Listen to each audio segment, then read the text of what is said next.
यहाँ शिकार की तलाश में घूमने वाले सिर्फ कविंगा और मजुंगा शेरों तक ही सीमित नहीं हैं। इस सोते के पास जंगली कुत्ते भी रहते हैं। इतने बड़े झुंड का पेट भरने के लिए इन्हें अक्सर शिकार करना पड़ता है। ये सुबह होते समय या दिन ढलते समय ठंडक में शिकार करना पसंद करते हैं।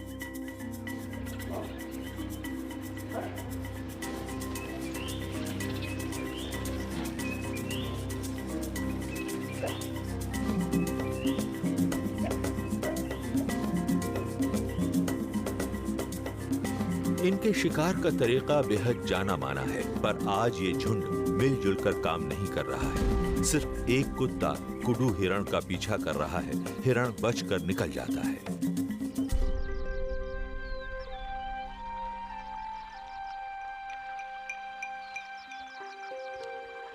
नदी तल पर आराम करते कुत्ते मौके का फायदा उठाने के लिए तैयार नहीं थे। एक अकेला भैंसा पानी पीने नीचे आया है। इस भारी भरकम और शक्तिशाली दानव की ताकत के आगे कुत्ते बेहद कमजोर हैं। समझदारी से काम लेते हैं, भैंसे को अकेला छोड़ देते हैं। उन्हें अगले मौके के लिए ज्यादा इंतजार नहीं करना पड़ता है। इम्पाला हिरणों का एक झुंड पानी पीने आ रहा है।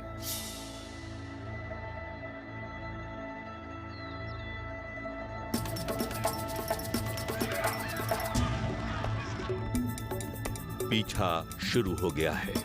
जब इतने सारे हिरण सामने हों, तो इन कुत्तों को भोजन मिलना सुनिश्चित है। रफ्तार और पीछे लगे रहने की क्षमता ही इन कुत्तों की सबसे बड़ी ताकत है। जल्दी ही एक शिकार को गिराने में कामयाबी मिल जाती है।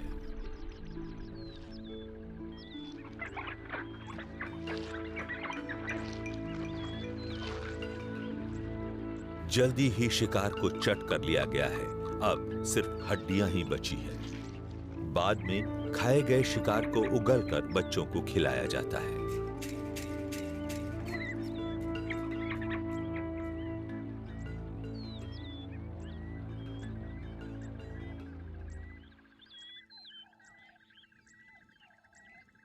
जैसे जैसे दिन चढ़ता है, इम्पाला हिरणों के कई झुंड पानी पीने आते हैं।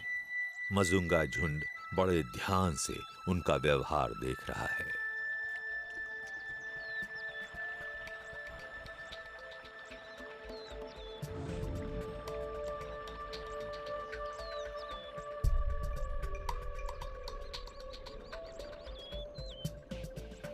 इम्पाला हिरणों के मिलन का समय है।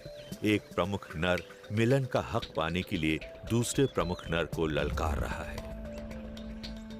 बड़ा ही थका देने वाला वक्त है। उनका पूरा ध्यान इन्हीं लड़ाइयों पर है।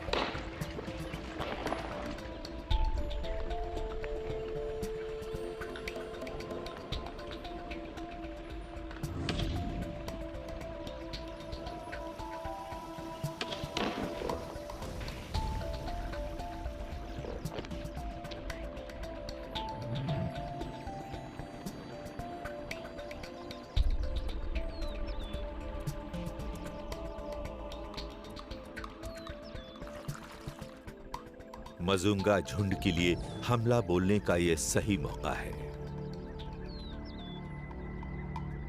उन्होंने खास खास जगहों पर मोर्चे संभालना शुरू कर दिया है।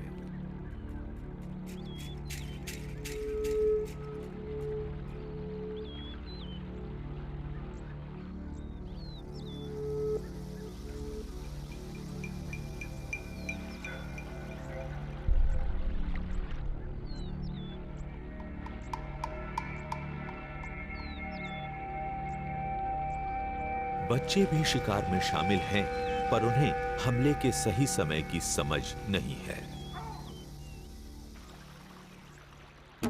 हमेशा की तरह पहली चेतावनी बबूनों ने ही दी है।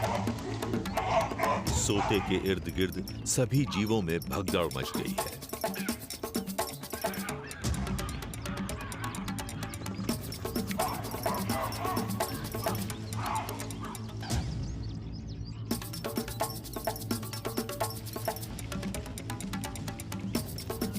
शिकार में पहल करने वाली शेरनी ने सोते के किनारे किनारे पीछा शुरू कर दिया है। वो इम्पाला हिरणों को उस सकरे रास्ते की ओर ले जाना चाहती है जहां दूसरे साथी छिपे बैठे हैं।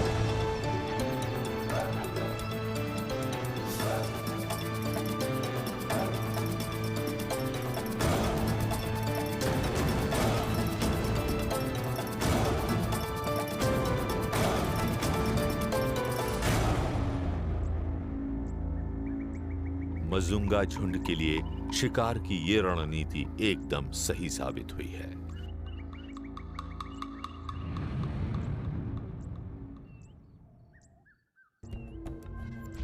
सापी और कविंगा झुंड भी आज शिकार की ताक में हैं। वे भी सोते के किनारे घात लगाए बैठे हैं।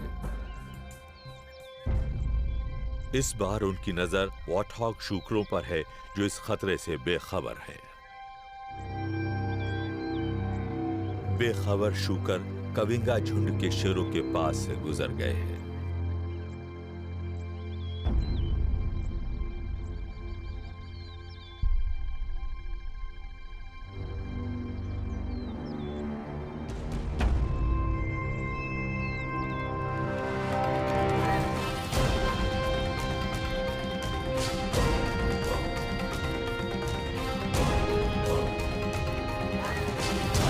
फिर भी बिजली की सी तेजी से हालात बदले, शूकर हाथ नहीं आए। सापी उन्हें ढलवां किनारे की ओर ले जाने में कामयाब नहीं हो पाई जहां उसे फायदा हो सकता था। झुंड के नौजवान साथियों से अगर वक्त पर मदद नहीं मिलेगी तो ऐसी कोशिशें नाकामयाब ही होंगी। अगर सफलता पाना है तो सोते के आसपास की भौगोलिक परिस्थितियों को ध्यान में रखते हुए चारों शेरों को एक साथ काम करना होगा।